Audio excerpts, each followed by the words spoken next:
Khudh min amwalihim sadaqah.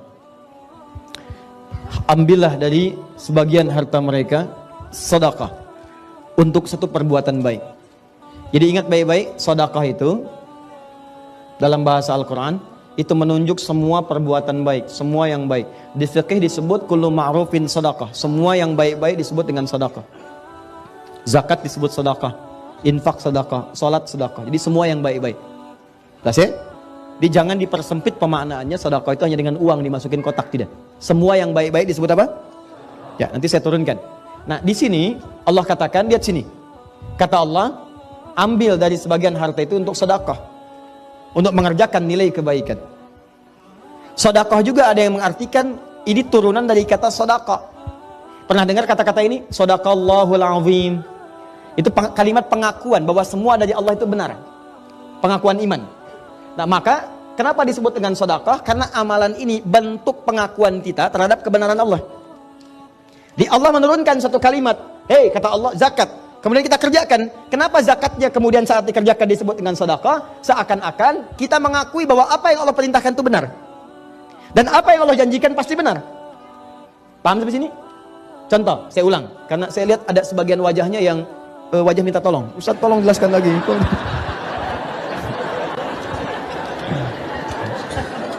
Sedekah. Lihat sini. Sedekah. Pertama dipahami semua perbuatan yang baik-baik. Jelas? Jelas. Di semua jenis kebaikan disebut apa? Nama umumnya. Yang kedua, sedekah itu ada yang mengatakan berasal dari kata as-sidqu. Sudah? Apa itu as-sidqu? Sesuatu yang menunjukkan pengakuan atau pembuktian atas kebenaran perintah dan janji Allah. Perintah dan janji Allah.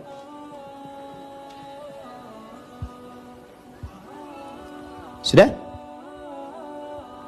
Pengakuan atau pembuktian atas kebenaran perintah dan janji Allah Subhanahu wa taala. Aplikasinya begini, contoh. Di sini ayatnya tentang zakat terkait harta. Kata Allah, ambil dari sebagian hartamu kalau sudah mencukupi syarat dan ketentuannya untuk zakat. Kenapa zakat disebut sedekah? Karena saat zakat ini ditunaikan, pertama dia mengandung unsur kebaikan. Bukankah saat berzakat ada nilai kebaikan di situ? Ya, orang bisa dibantu, kita dapat pahala, baik kan? Yang kedua, dengan kita menunaikan zakat ini berarti kita mengakui bahwa perintah Allah ini benar. Benar, kita membenarkan perintah Allah, kita tidak melanggarnya. Jadi begitu Allah katakan, kamu zakat. Kalau Anda ingin disebut sebagai hamba yang membenarkan perintah Allah, mengakui ketentuan Allah itu benar, maka buktikan. Buktinya saya keluarkan. Begitu Anda keluarkan, kenapa disebut dengan sedekah? Saya sedang membenarkan perintah Allah Subhanahu wa taala. Seakan-akan Anda katakan, ya Allah, benar apa yang kamu sampaikan. Kalaupun saya belum paham hikmahnya, saya tetap kerjakan untuk membuktikan bahwa semua yang berasal darimu semua benar. Jelas? Yang kedua, dengan kita mengamalkan ini, kita membenarkan janji Allah. Nah, pertanyaannya, apa yang Allah janjikan lewat amalan-amalan tadi? Ternyata orang yang berzakat itu dijanjikan oleh Allah Subhanahu wa taala hartanya bukan berkurang tapi bertambah. Makanya kenapa zakat di Quran disebut sedekah? Anda diminta yakin ya untuk membenarkan janji Allah. Allah berjanji kalau kamu keluarkan saya tambah, bukan saya kurangi. Makanya ketika Anda keluarkan, kenapa disebut sedekah? Khudh min amwalihim sedekah. Nah, Allah ingin meminta Anda sepanjang kemudian kekuatan diri Anda, yakinkan pada diri Anda bahwa saat mengeluarkan zakat itu Anda sedang menambah harta, bukan menguranginya. Dan benarkanlah janji Allah, karena Allah kalau sudah berjanji tidak akan pernah mengingkari. Ya, Quran surah 3 ayat 9. Innallaha la yukhliful mi'ad. Pertanyaannya, Ustadz, tahu dari mana kalau berzakat itu hartanya bertambah bukan berkurang?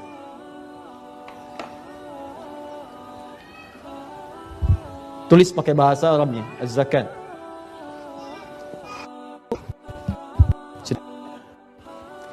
Ustaz, tahu dari mana kalau saya berzakat itu bisa nambah, bukan berkurang? Pertama, dari namanya, zakat. Zakat itu punya dua arti. Satu, at-taharah. Dua, an-numu.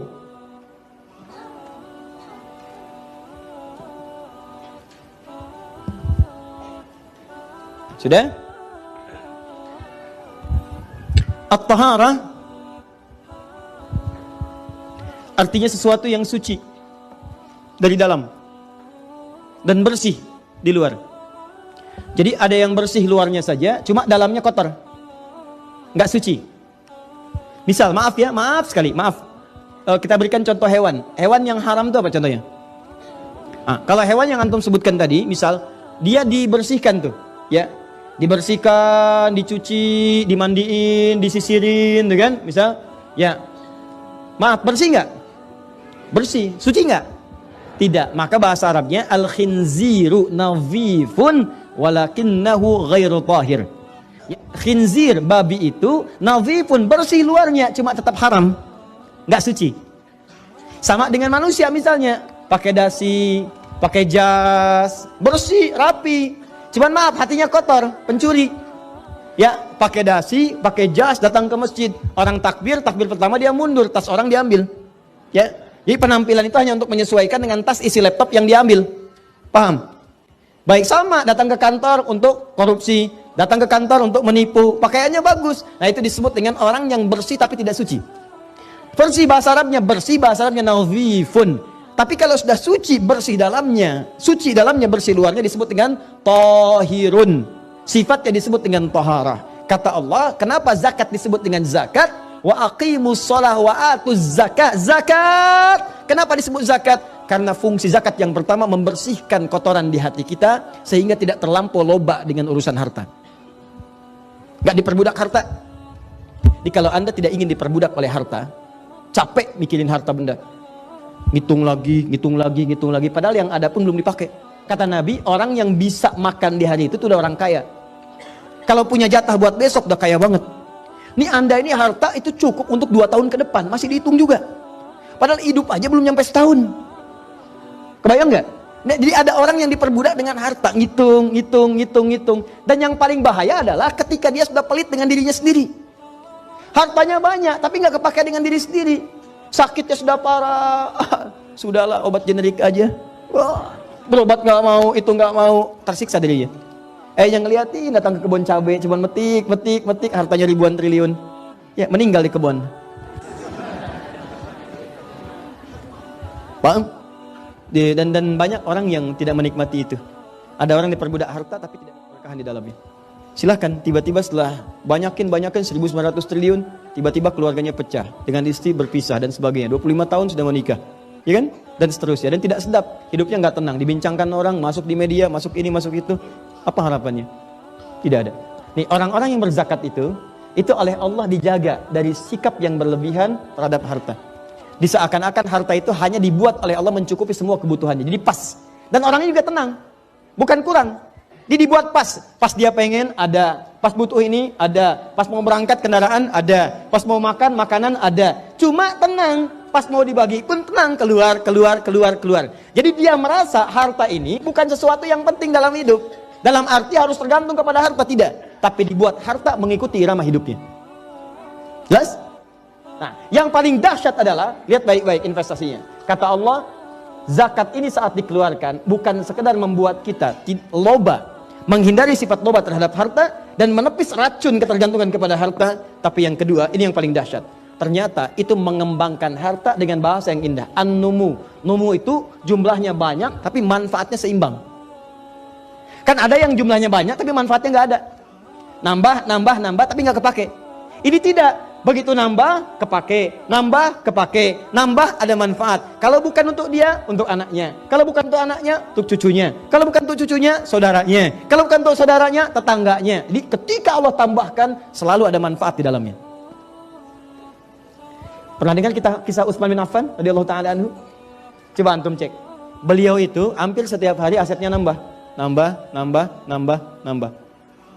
Tapi kebahagiaannya itu selalu ketika beliau bisa mengeluarkan bagian dari zakatnya, bisa sholat malam tahajud sampai dengan khatam Al-Quran, dan biasa membaca Al-Quran. Yang paling dahsyat, setiap nambah aset selalu ada manfaatnya.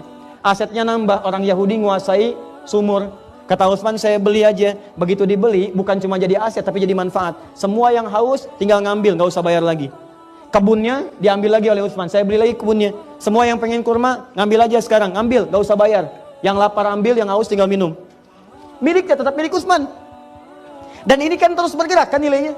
Setiap masa berganti, ini nilainya terus bergerak. Sampai sekarang asetnya masih ada. Dijadikan apa? Disiapkan untuk penginapan. Semua hasilnya disimpan di Bank Saudi, disedekahkan atas nama Utsman bin Affan radhiyallahu ta'ala anhu. Sampai sekarang. Orangnya sudah nggak ada 15 abad tapi asetnya masih ada dan manfaatnya terasa. Dari mana ini semua? Ini salah satunya kebiasaan Utsman untuk berzakat. Setiap orang yang berzakat, maka harta yang dikeluarkan itu dilipat gandakan paling minimal 10 kali lipat dari sebelumnya. Paling minimal 10 kali. Ini lihat sini, fokus ya. Rumusnya Quran surah 6 ayat 160. Saya ulang, rumusnya Quran surah 6 ayat 160. Sebentar, ini waktu saya sudah habis. Boleh nggak saya minta 5 menit lagi aja?